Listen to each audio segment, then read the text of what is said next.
olacaksınız?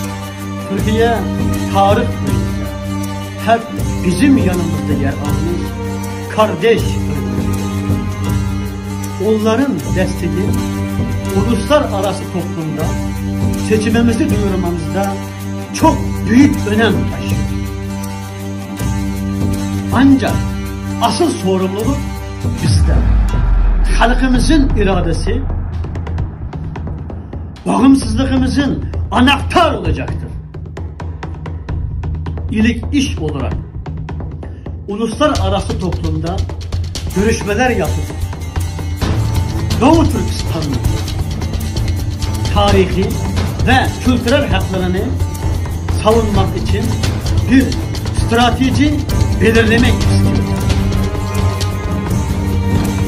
İçeride de birlik ve beraberliğimizi sağlamak, halkımızın ekonomi ve sosyal haklarında kalkınmasını hızlandırmak öncelikli hedeflerimiz arasında.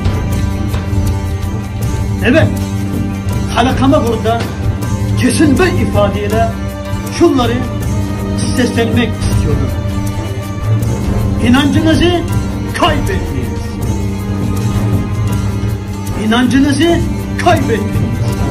Bağımsızlık yolunda atılan her bir